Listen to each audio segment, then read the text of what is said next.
દોસ્તો જય અલગધણી, જય અલગધણી, જય અલગધણી.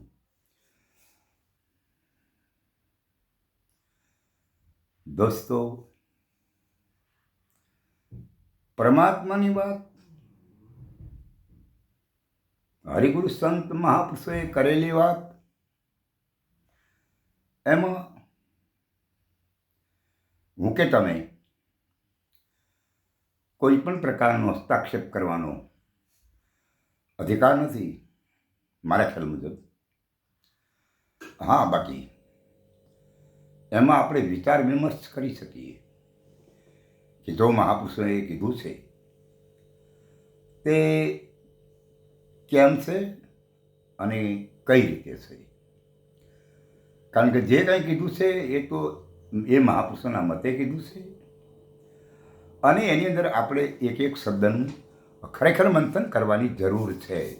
તો એ મંથન કરવા માટે મારે ને તમારે ખરેખર વિચારવા જેવું છે. તો દોસ્તો, આજે આપણે વાત કરીએ કર્મ અને કર્મ રહિત અને ધર્મ. કર્મ અને ધર્મ આ બેમાં શ્રેષ્ઠ કોણ છે? અને કર્મ અને ધર્મ એ કેમ છે?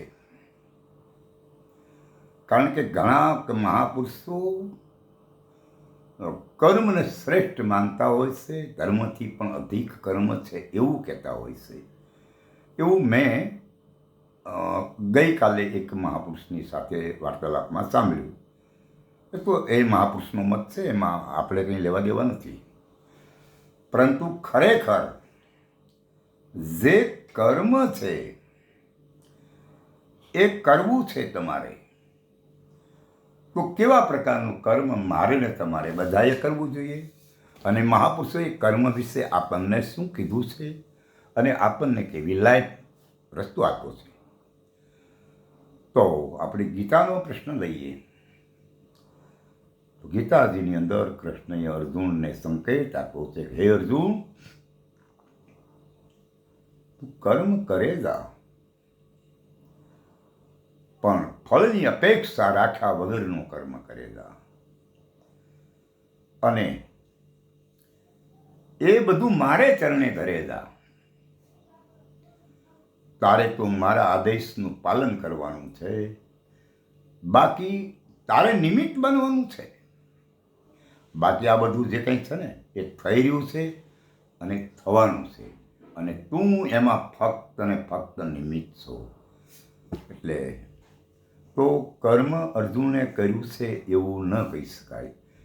કારણ કે અર્જુનને એ ખબર આપવામાં આવી હતી કે આ કર્મ જે કરી રહ્યા છે કોણ કરી રહ્યા છે. અને આપણે પણ એ વિચારવું જોઈએ ને આપણે પણ એ સમજવું જોઈએ કે ભાઈ આ કર્મનું કરતા પુરુષ કોણ છે. કર્મ હું નથી કરતો તો કરે છે કોણ?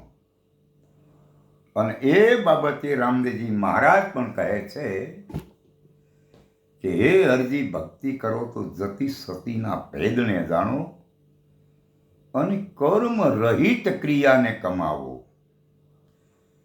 જો રામદેવજી મહારાજે ક્રિયા કમાવાનું કીધું છે, પરંતુ કર્મ રહિત ક્રિયા નહીં કરવાનું નથી કીધું.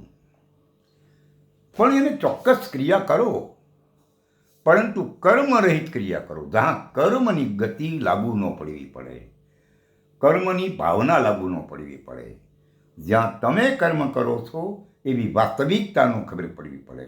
હકીકત એને એ ન ખબર આપણને જાગવું પડે. તો પછી હવે એક વસ્તુ એવી ઊભી થાય તો એ કર્મ કરે છે તો કેમ કરે છે? અને અખંડ પદ જે રહ્યું એનાથી થાય છે કે કોણ કરે છે? આ ભૂમિકાને આપણે સમજવી જોઈએ. અને ધર્મ એટલે શું? તો મહાપુરુષોએ નક્કી કર્યું છે કે ધર્મ એટલે ફરજ થાય. હવે જ્યારે ફરજની ખબર પડે ને ત્યારે જ કર્મ કરવાની ગતિ ઊભી થાય. જ્યાં સુધી મને કે તમને પોતાના ધર્મની ખબર નથી, પોતાની વાસ્તવિકતાની ખબર નથી, ત્યાં સુધી હું કે તમે કોઈ કર્મ રહિત કરી ન શકીએ કાંઈ. અને કર્મની ગતિ સમજાય નહીં. એટલા માટે રામદેવજી મહારાજ કહે છે કે કર્મ રહિત ક્રિયાને કમાવો. ક્રિયા કરો જ, પરંતુ કર્મ રહિત કરો. હવે જ્યારે કર્મની રહિત ક્રિયા કરવી છે તો એવી કઈ આપણી અંદરથી ભાવના જાગવી જોઈએ, અથવા કેવા પ્રકારે આપણને એમાંથી જાગૃતિ આવવી જોઈએ કે જેથી કરી અને હું કે તમે કર્મ કરતા હોવા છતાં આપણે કર્મથી રહિત છીએ. તો એના માટે આપણે સમજવું પડે, એના માટે આપણે સાબિત કરવું જોઈએ કે આ કર્મ જે થઈ રહ્યું છે, આ કર્મ જે કોઈ કરી રહ્યા છે તે કર્મ કરતા કોણ છે. અને એની અનુભૂતિ મને તમને જો ન મળે તો ત્યાં સુધી આ ગતિ સમજાય નહીં. કારણ કે રામદેવજી મહારાજનું બોલવું એ જ છે કે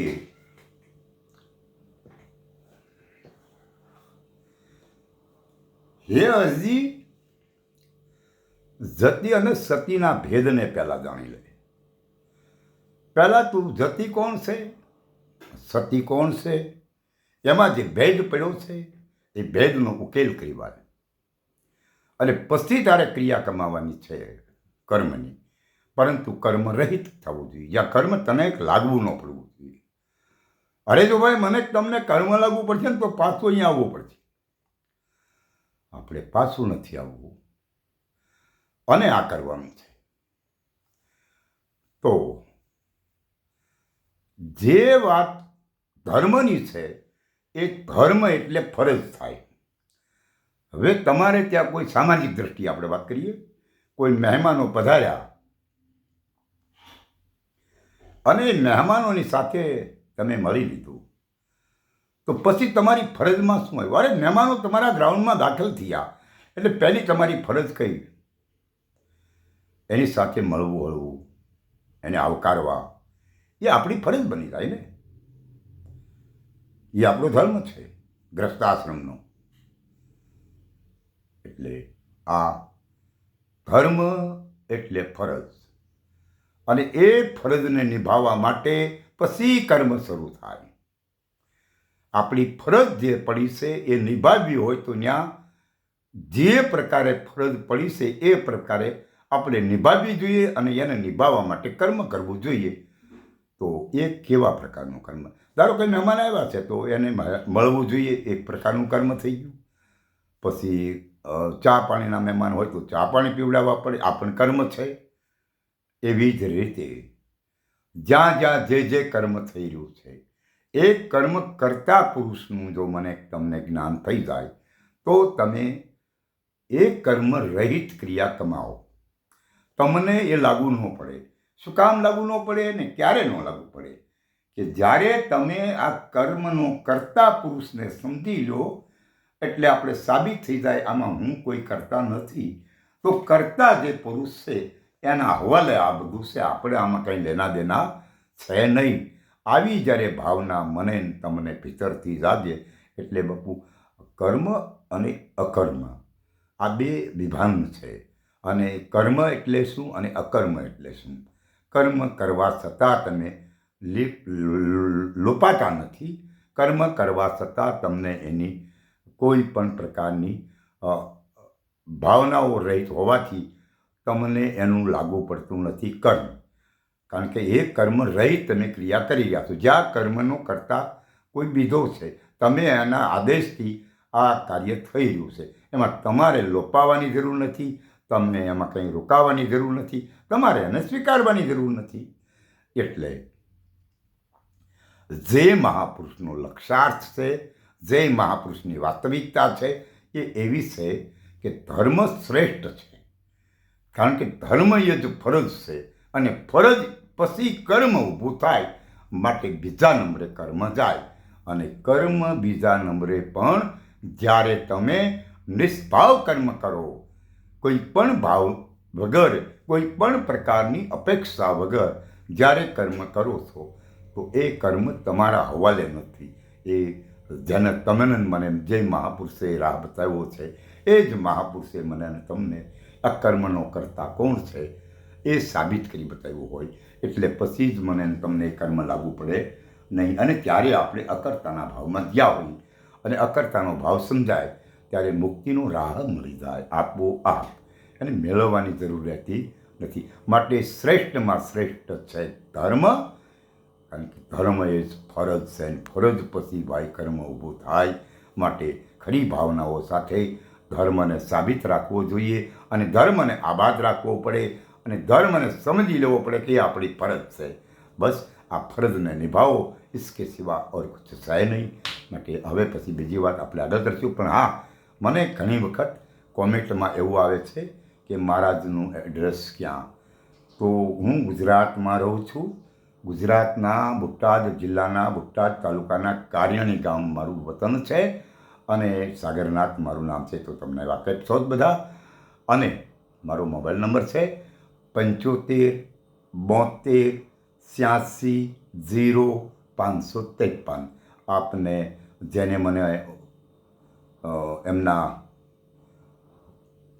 મોબાઈલ દ્વારા મને જે કોમેન્ટમાં મોકલાવ્યું છે મહારાજનું સરનામું અથવા મહારાજશ્રીનો મોબાઈલ નંબર, તો એ લોકો સ્વીકારી લે અને એમને જો કંઈ વાર્તાલાપ કરવાનો ભાવ હોય તો બેશક બેધડક વાત કરી શકે છે.